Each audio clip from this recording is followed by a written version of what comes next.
Welcome to the Whole Enchilada, a community of high achievers that fight the status quo, rebel against mediocrity, and make life happen. Let's go.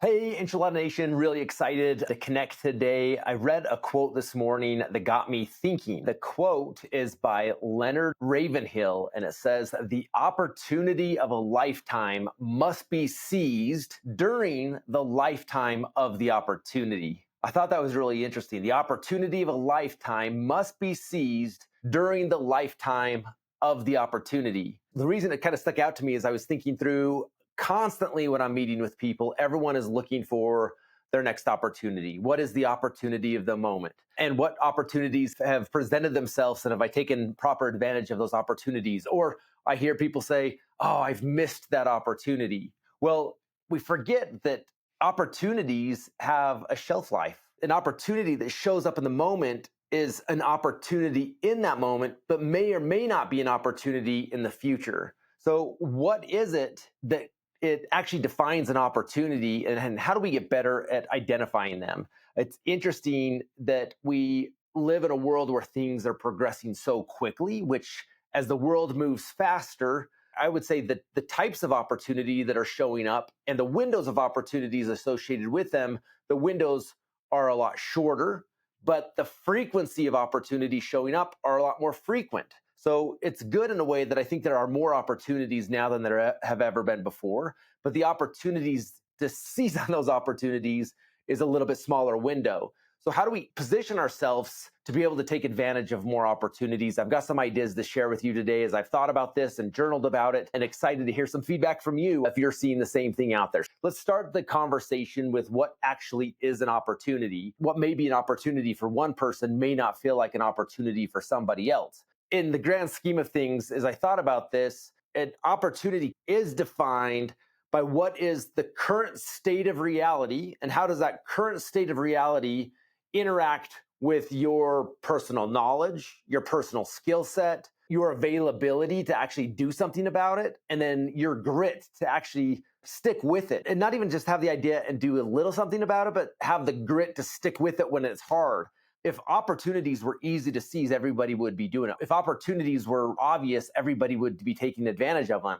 Opportunities are very unique to a moment. So if I had to write this as a math equation, I'd say opportunity equals reality, which is constantly changing, plus what do you know? What is it that your knowledge and understanding gives you a unique subset to tackle an opportunity? And then have you converted that knowledge into a skill set? So do you have the skill set to actually do something about it?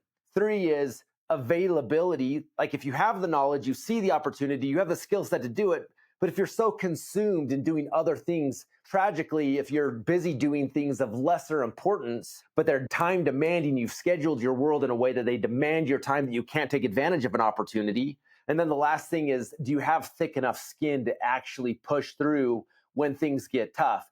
Because I have yet to be faced with an opportunity that just came together smooth and easy.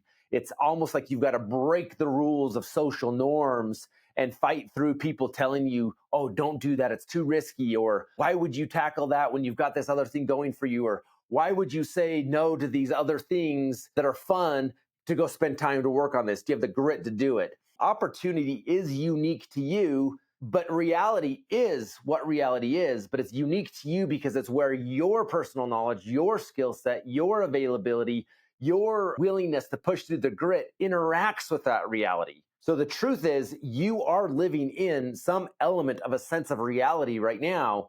The question is, are you aware enough of what it is you know? What is your unique knowledge? Are you working on growing your knowledge every day? Are you working at increasing your skill set? Have you modified your calendar in a way that you are available and actively looking for these opportunities? And do you have the grit? It's interesting as I think through each one of these in my own life, I look at it and say, I'm actually proud of the knowledge I've gained. And it's because of the knowledge I've gained that I've been able to tackle some of the opportunities I have. But I have to constantly be questioning, is the knowledge that served me yesterday still the knowledge that's going to serve me today? For example, artificial intelligence wasn't a thing 5 years ago, and it wasn't on my radar.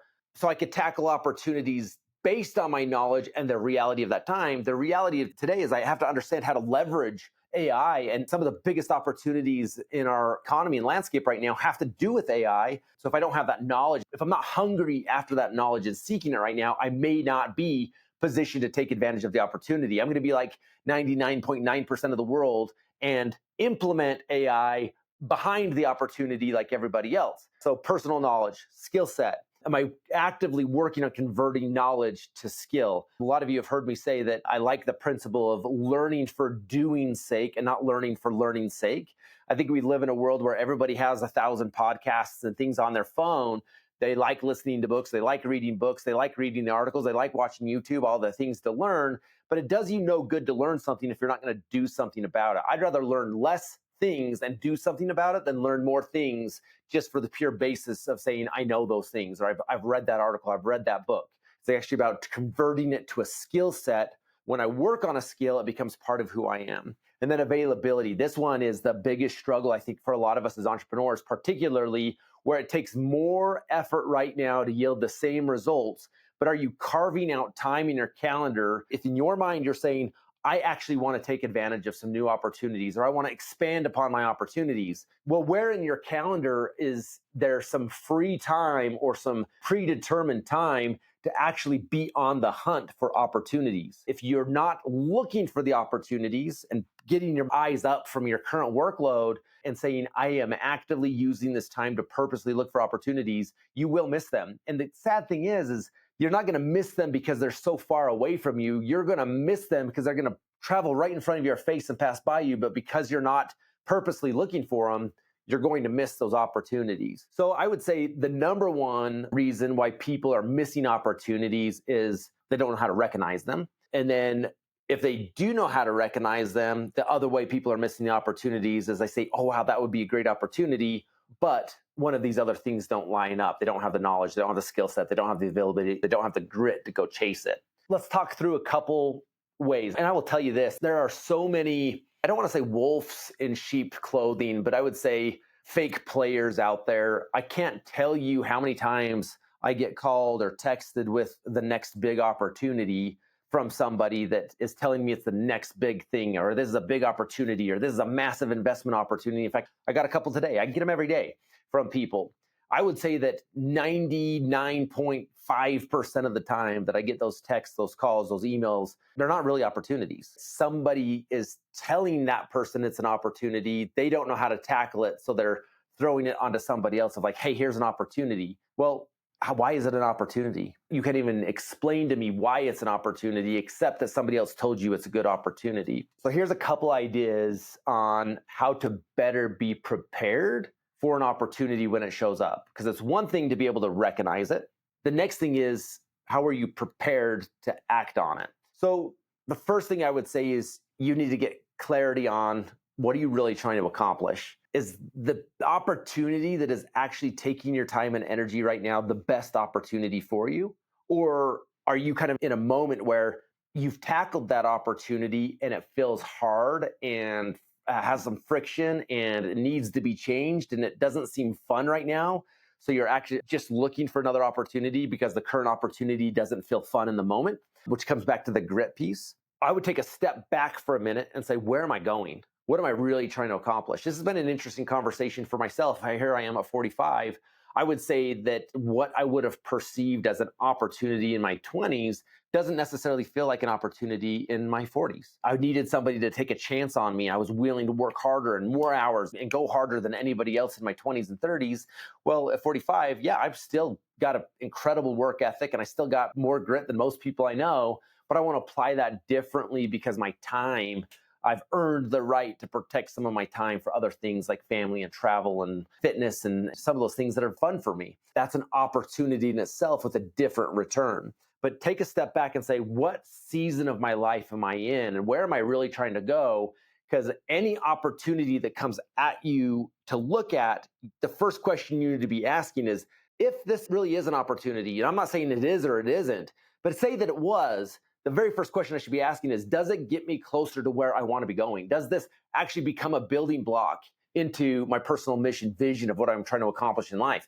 If the answer is no, maybe that would make you a ton of money. But if it doesn't get you closer to the quality of life you want and what you want to be doing, then it's not really your opportunity. It may be an opportunity, but it's not the right opportunity. And so I think that's one of the things you have to get clarity on first, this first filter of, before I spend time even exploring this out and getting sucked into the rabbit hole of everything that it's going to take to accomplish this, let me first ask myself the question, if it was a valid opportunity that demanded my time and my skill set and my energy, my grit, does it actually get me closer to where I'm going? The second thing I would say is it's time to take inventory of your current skill set and knowledge and say, how much am I leaning on yesterday's knowledge and yesterday's skill set and tricking myself into thinking that that's the same knowledge base and skill set that I need today? Are you actively looking to build your skill set and knowledge? I talked about AI a minute ago, and I'm not talking about you saying like, oh yeah, I use ChatGPT because I make funny pictures. I had somebody make a picture of me bald the other day. Yeah, that's funny. That's a fun way to do it, but you're not really utilizing AI to its full capability to advance your life with having fun with it. So are you understanding how and where AI can show up in your world and leverage you and produce a better result? That's one example of learning the skill set, not just reading a book about it or watching a YouTube video, but actually saying, I'm going to take time to actually learn to do this at a higher level. Other examples are, I think, communicating and understanding the consumer today is different than the consumer of a couple of years ago.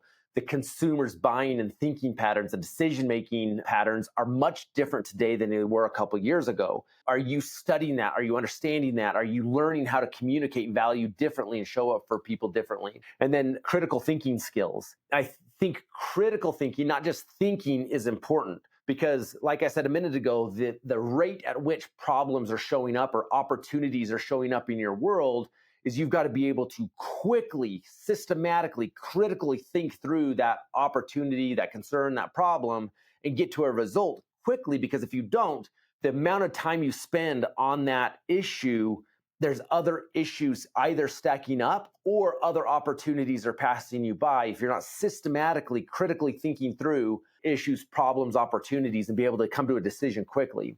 And then the last thing is building margin into your time, looking at your calendar and saying, where on my calendar am I actually hunting opportunities or studying opportunities? This is almost building a margin into your schedule, being able to maneuver to say, I am spending X amount of time pursuing the current opportunities and responsibilities on my plate, but I will be stuck pursuing the current responsibilities and opportunities on my plate only if I don't create some time to find and explore the new opportunities that may be showing up in my world right now. And so is there some time on your calendar? Generally for me, I try to keep Fridays pretty open, do investing and explore new opportunities and look at those type of things, where Monday through Thursday are generally really trying to capitalize on the current opportunities I've already committed to. Sundays is an opportunity to look at the bigger picture to say, are the current opportunities still the most important opportunities for me to be pursuing? These are ways to think about pursuing opportunities, but then how do you seize an opportunity quickly? Part of this goes back to that idea of this framework of being able to first identify what is an opportunity against what your goals are, but then having the courage to act quickly. Now, when I say this, a lot of times people assume that I'm a big risk taker and I'm like a bull in a china closet, go at it. I'm actually very systematic and conservative in my approach, but I act very quickly because I've already done the pre-work. I've already done the pre-thinking and identifying what would be an opportunity I'd want to act on when it showed up. So by the time I'm actually looking at the opportunity, if it fits the bill of what I've already pre-decided, then I've got to act decisively and I've got to act quickly. Decisive action is going to win in this world, but don't just be reactive, be decisive. There's a big difference there. Reactive is just saying, we'll figure it out as we go. And there's some element of that you have to embrace, but being decisive is I've already pre-done the thinking work, the critical thinking, and now I can just make the decision based off the pre-work I've already done. The second thing is leverage your network. If you are the smartest person in all the conversations you're having, you've got to increase the amount of people you're talking to and what you're talking to them about. Now, don't just neglect your network who relies on you for value, but where are you going to get value, and asking them the questions, what opportunities are you looking for? What opportunities are you tackling? What are you most excited about in your personal life, your business life right now? And you're going to learn from their passion of what they're excited about. That's going to trigger some new ideas for you. And then we've talked a little bit about needing grit to get through some of these opportunities and getting them to the finish line and pursuing them forward. I would say that grit is a muscle in your life. You can't just say that you've got grit because you've had it before. That you've got to actively be working constantly to be building your grit factor. The way you do that is choosing to do hard things. This is one of the reasons I love these big long hikes and ultra marathons and fighting jujitsu and kickboxing and these things that every single time that I do any of these, there's that moment right before you get started where you're like, I really don't feel like going to get punched in the face by a bunch of 20-year-olds trying to make the UFC right now. It still happens to me regularly where I kind of don't feel like doing this. But then I have to make the mental decision, but it's good for me. I'm going to go do it. And then afterwards, I'm always happy that I did it. I built grit by going through that and making a decision and going to do something hard. So I would say for you to have the grit to actually get an opportunity past the idea and into action and then actually yielding the result of the opportunity, it's what are you doing on a day-to-day basis to build your grit? If you don't have grit, you're going to miss the opportunities that are in front of your face without the grit to push it to the finish line. You can analyze it, you can decide it, you can think it's a great opportunity, but it's going to take some grit to get it across the finish line. So to kind of wrap up our conversation here is I would say a couple things that I'd want you to think about.